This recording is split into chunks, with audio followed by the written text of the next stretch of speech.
10 শ্রেণীর ভূমি মালিকদের জন্য অত্যন্ত সুখবর। অর্থাৎ এই 10 শ্রেণীর ভূমি মালিকগণ এখন তারা তাদের জমি ফিরে পেতে যাচ্ছে।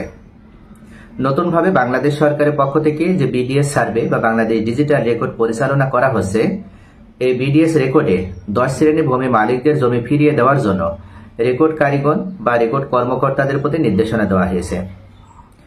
যে 10 শ্রেণীর ভূমি মালিকরা তারা তাদের জমি ফিরে পাবে, আজকের এই পর্বে আমি সেই বিষয়টি নিয়ে আলোচনা করব।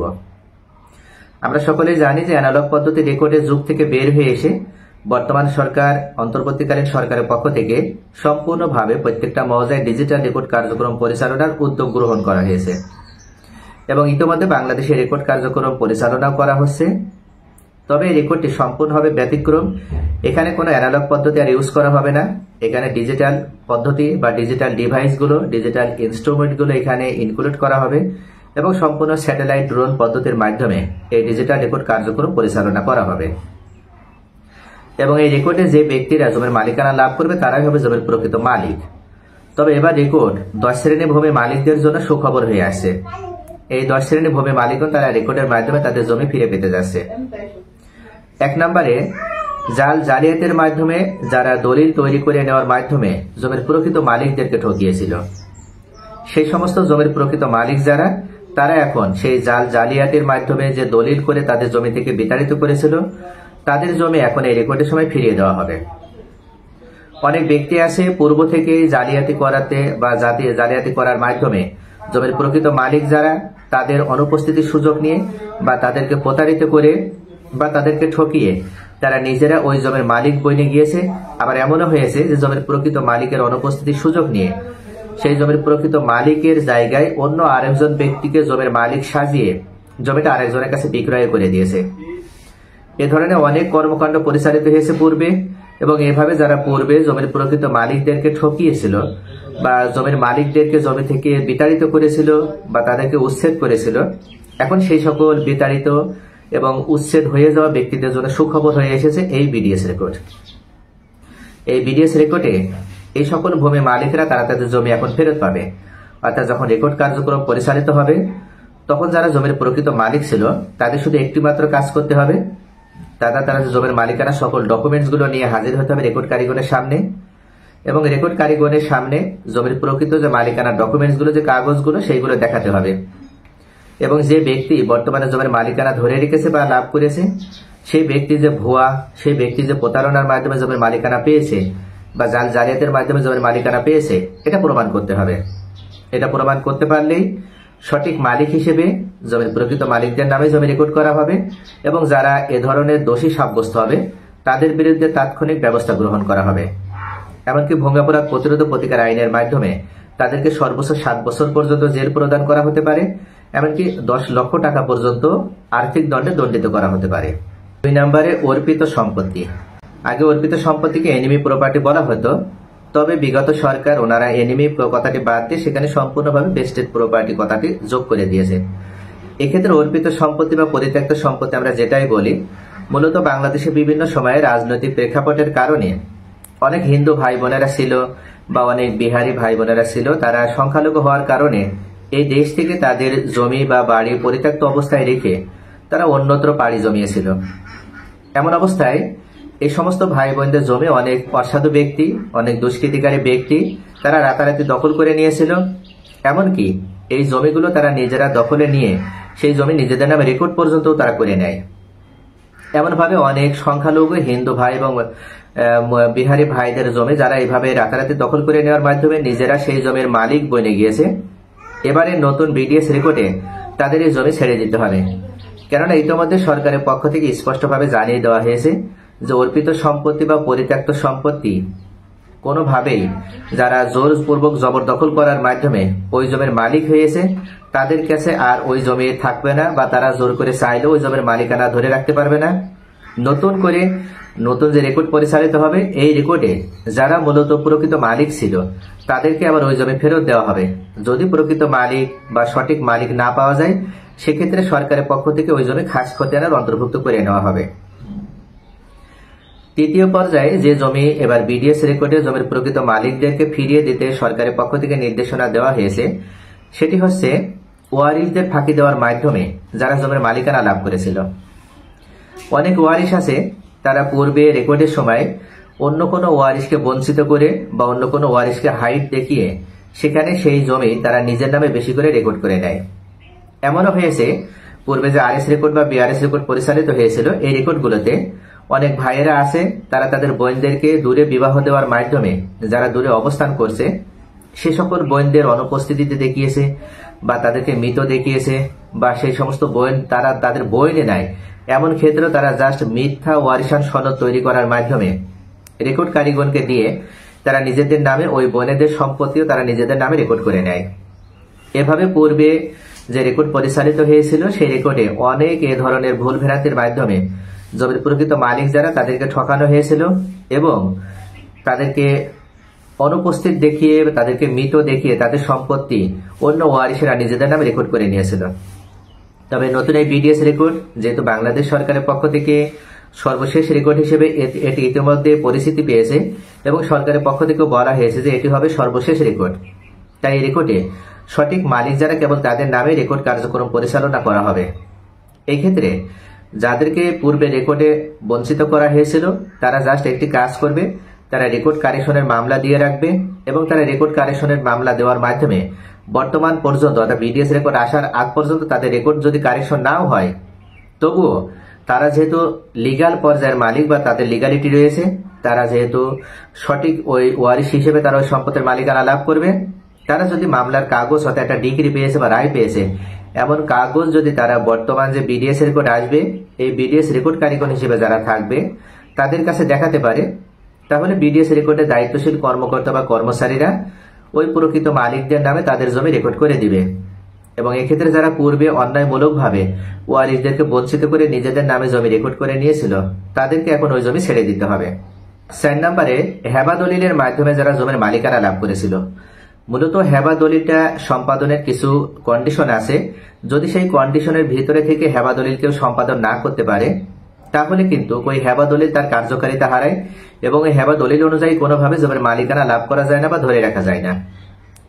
যদি হেবাটা যে ব্যক্তি হেবা করছে বা যে ব্যক্তি কাউকে হেবা করে দেওয়ার উদ্দেশ্যে মন স্থির করেছে তিনি যদি স্বতঃস্ফূর্তভাবে হেবা না করে বা তার উপরে যদি জোরপূর্বক বা তাকে যদি ভিকটিম বানিয়ে তাকে যদি অন্যায়মূলকভাবে তার কাছ থেকে যদি জমি হেবা করে নেওয়া হয়, সেক্ষেত্রে তার অসুস্থতার সুযোগ নিয়েও যদি হেবা করে নেওয়া হয় তাহলে কিন্তু এই হেবাকৃত সম্পত্তি থাকবে না।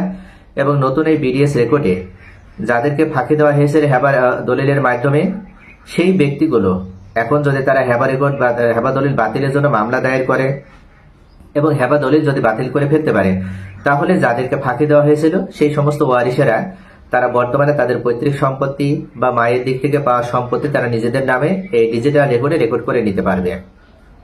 কেননা হেবারে দলিল যখন হয় তখন হেবা দলিল যে ব্যক্তি করে দেয় তিনি যদি সুস্থ মস্তিষ্ক সম্পন্ন না হয়, তিনি যদি সম্পূর্ণভাবে সুস্থ না হন বা তিনি যদি স্বেচ্ছায় বা স্ব ইচ্ছায় যদি তিনি জমিটা হেবা করে না দেন তাহলে অন্য ওয়ারিশেরা চাইলে ওই হেবা দলিল বাতিল করার জন্য মামলা দায়ের করতে পারবে এবং কোর্টে প্রমাণ করতে হবে যে যখন হেবা করা হয়েছিল তখন তাদের পিতা বা তাদের মাতা অসুস্থ ছিল, মানসিকভাবে অসুস্থ ছিল এবং তিনি হেবা করতে চায়নি, তার কাছ থেকে জোর করে হেবা করে নেওয়া হয়েছে, তাহলে কোর্ট ওই হেবা দলিল বাতিল করে দিবে এবং অন্য ওয়ারিশদের জন্য জমির মালিকানা ফিরে পাওয়ার একটা পথ তৈরি করে দিবে।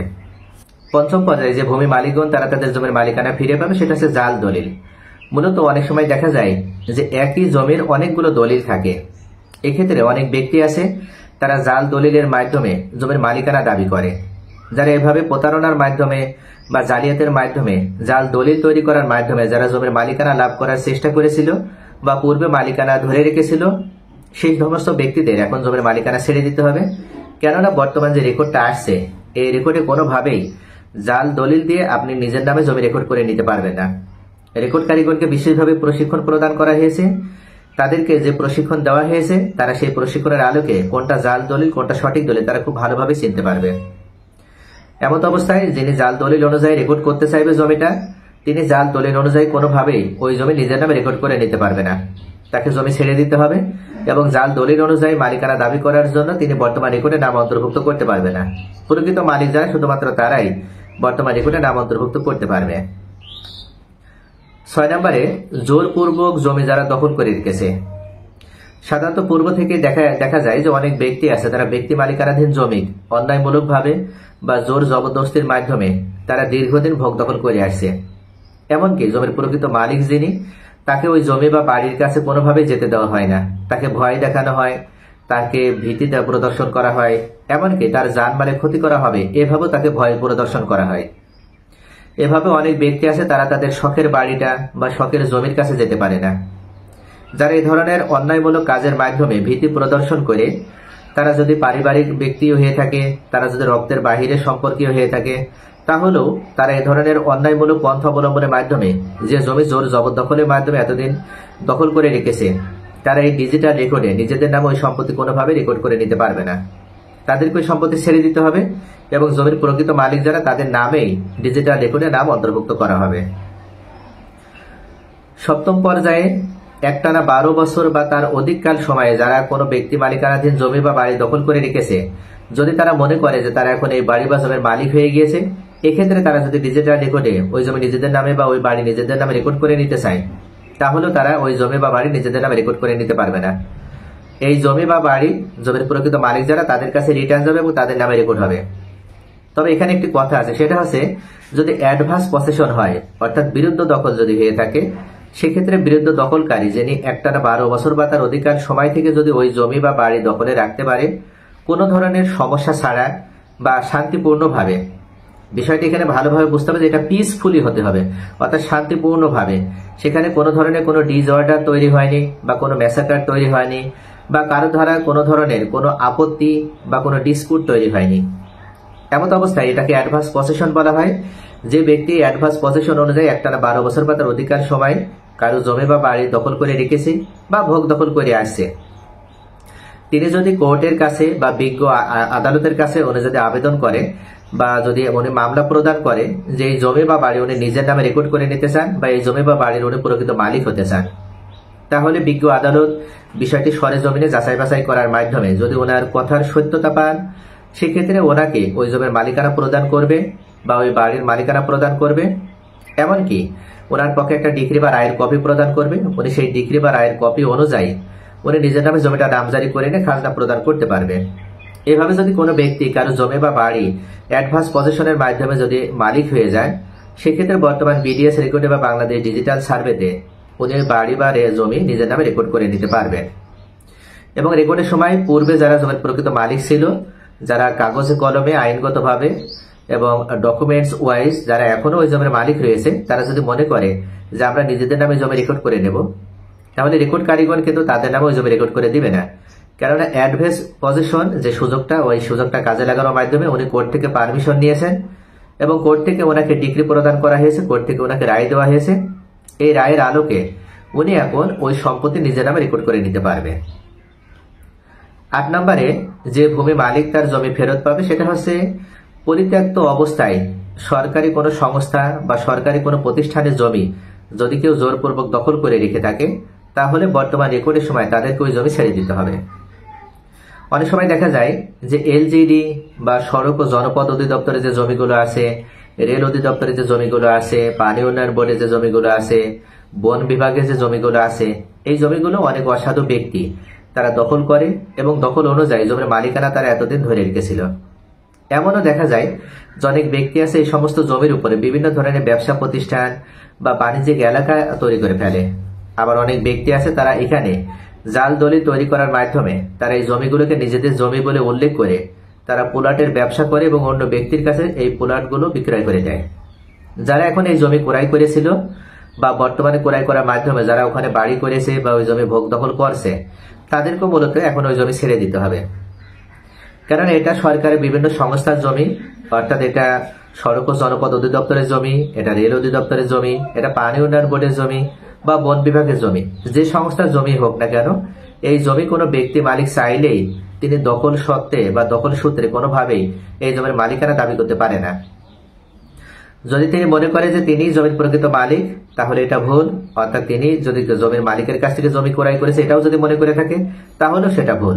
এখন ওই জমি ছেড়ে দিতে হবে এবং সরকারের পক্ষ থেকে এই জমি ডিজিটাল রেকর্ডের সময় আবার সরকারের যে সংস্থাগুলো তাদের নামে জমি রেকর্ড করে দেওয়া হবে। 9 নম্বরে যারা অংশের চেয়ে বেশি পরিমাণে জমি বিক্রয় করেছে, আর এই সমস্যাটা বেশি হয় উত্তরাধিকার সম্পত্তিতে। অনেক ব্যক্তি আছে তারা অসাধু এবং দুর্বৃত্ত প্রকৃতির, অর্থাৎ এরা পারিবারিক ভূমিদস্যু। এরা অন্য ওয়ারিসদেরকে বঞ্চিত করে অনেক সময় দেখা যায় যে অন্য ওয়ারিসদেরকে না জানিয়ে তাদের প্রাপ্য সম্পত্তিও সে নিজের বলে অন্য ব্যক্তির কাছে বিক্রয় করে দেয়। এমনও করেছে যে অনেক ব্যক্তি আছে তারা নিকটস্থ যে ইউনিয়ন পরিষদ আছে সেখান থেকে চেয়ারম্যানের কাছ থেকে মিথ্যা প্রত্যয়নপত্র বা মিথ্যা ওয়ারিশান সনদ তৈরি করার মাধ্যমে এই ওয়ারিশান সনদ অনুযায়ী অন্য ভাই বা অন্য বোনকে হাইট দেখানোর মাধ্যমে সেই ব্যক্তি অন্য যে জমিগুলো সেই জমিগুলো নিজের বলে দাবি করে এবং সেই জমিও সে অন্য কারো কাছে বিক্রয় করে দেয়।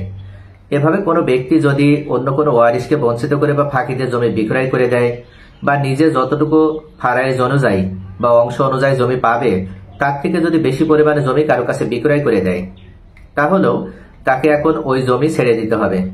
কেননা বর্তমান ডিজিটাল রেকর্ডে যে ব্যক্তি এই রেকর্ডে নাম অন্তর্ভুক্ত করতে চাইবে বা ডিজিটাল রেকর্ডে নাম লিখতে চাইবে, মালিকানা পেতে চাইবে, তাকে জমির মালিকানার সঠিক কাগজগুলো দেখাতে হবে।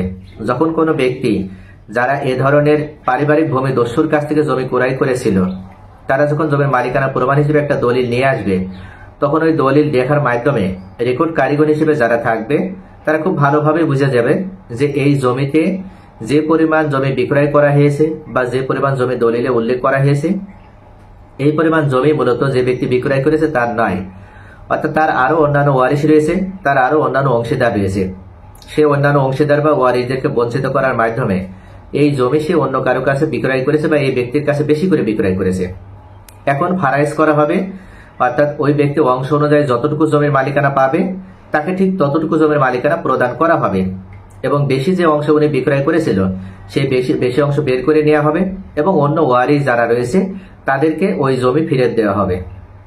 তাহলে ভিউয়ার্স, আশা করি বুঝতে পারছেন যে এটা অত্যন্ত গুরুত্বপূর্ণ একটা বিষয়। আপনার সাথেও যদি এ ধরনের সমস্যা হয়ে থাকে বা এ ধরনের কোনো ঘটনা যদি আপনার কোনো ভাই বা আপনার বোন, কোনো চাচা, কোনো মামা যদি এ ধরনের ঘটনা ঘটিয়ে থাকে, তাহলে আপনি এখন সচেতন হয়ে যান এবং আপনি সচেতন হওয়ার মাধ্যমে আপনার এলাকায় কখন রেকর্ড আসবে সেই বিষয়টি অবশ্যই রেকর্ড কারিগরের সামনে উপস্থিত হওয়ার মাধ্যমে আপনি তাদেরকে অবহিত করবেন এবং তাদেরকে অবশ্যই বলবেন যে আপনারা ওয়ারিশ হওয়ার পরও আপনাদেরকে ফাঁকি দেওয়া হয়েছে এবং আপনাদের সম্পত্তি আপনার কোনো ভাই বা আপনার কোনো বোন বা আপনার কোনো মামা বা অন্য কোনো চাচা তারা অন্য কারো কাছে বিক্রয় করে দিয়েছে। মূলত যে জমির আপনারা লিগ্যাল অধিকারী, লিগ্যাল মালিক, এই জমিটা তারা অন্য কারো কাছে বিক্রয় করেছে, এটা আপনাদের সম্পত্তি। এইভাবে আপনারা দাবি করলে রেকর্ড কারিগর আপনাদের সম্পত্তি আপনাদের ফিরিয়ে দিবে। এবং 10 নম্বরে সর্বশেষ 10 নম্বরে যে ভূমি মালিকগণ তারা তাদের জমির মালিকানা ফেরত পাবে সেটা হচ্ছে অনেক সময় সরকার বিভিন্ন উন্নয়নমূলক কর্মকাণ্ড পরিচালনার জন্য বিভিন্ন জায়গাতে বিভিন্ন ধরনের জমি অধিগ্রহণ করে থাকে। এই অধিগ্রহণকৃত সম্পত্তি পরিত্যক্ত অবস্থায় যারা জমির মালিকানা ধরে রেখেছে বা এখন ওই জমির মালিকানা লাভ করার মাধ্যমে আবার বিভিন্নভাবে সেখানে তারা চাষাবাদও শুরু করেছে, তারা এখন তাদের ওই জমি ধরে রাখতে পারবে না, কারণ এটা সরকারের জমি, এই জমি সরকার খাস খতিয়ানে অন্তর্ভুক্ত করে নেবে। এছাড়া আরো অন্যান্য যে খাস জমিগুলো আছে, অনেক ব্যক্তি আছে তারা খাস জমি নিজেদের নামে বা নিজেদের জমির ভিতরে রয়েছে এবং তারা এই খাস জমি এখনো নামজারি করে নিতে পারেনি। এই খাস জমিগুলো যদি তারা নিজেদের নামে নামজারি করে নেয় তাহলে তারাই পাবে নিজেদের নামে, কিন্তু যেহেতু এখনো নামজারি করে নিতে পারেনি তাহলে পরবর্তী রেকর্ড আসার সময় ওই জমিগুলো আবার সরকার খাস খতিয়ানে অন্তর্ভুক্ত করে নেবে। এছাড়া শিকস্তি ও পয়স্তি জমি, এই শিকস্তি ও পয়স্তি জমিও সরকারি ভাবে যদি নির্দিষ্ট সময়সীমা অর্থাৎ 30 বছরের ভিতরে যদি ভূমি মালিকদের জন্য পয়স্তি তৈরি না হয়, যেখানে শিকস্তি হয়েছিল, তাহলে ভূমি মালিকগণ তারা পয়স্তি অনুযায়ী বা শিকস্তি ও পয়স্তি ভূমি আইন অনুযায়ী তারা এই জমি নিজেদের জমি বলে দাবি করতে পারবে না এবং 30 বছরের পরে যেখানে চর জগে উঠেছে ওই চরের জমি সরকার অধিগ্রহণ করবে এবং সরকারের সম্পত্তি নিজেদের নামে অর্থাৎ খাস খতিয়ানে অন্তর্ভুক্ত করে নেবে। তাহলে আশা করি বুঝতে পারছেন যে সরকারের পক্ষ থেকে বর্তমানে যে ডিজিটাল রেকর্ড কার্যক্রম পরিচালনা করা হচ্ছে, এই ডিজিটাল রেকর্ডে 10 শ্রেণীর ভূমি মালিকগণ তারা তাদের জমি ফেরত পাবে, যে জমিগুলো তাদের পূর্বে ছিল কিন্তু তাদেরকে সেই জমি থেকে বিতাড়িত করা হয়েছিল, তাদেরকে উচ্ছেদ করা হয়েছিল।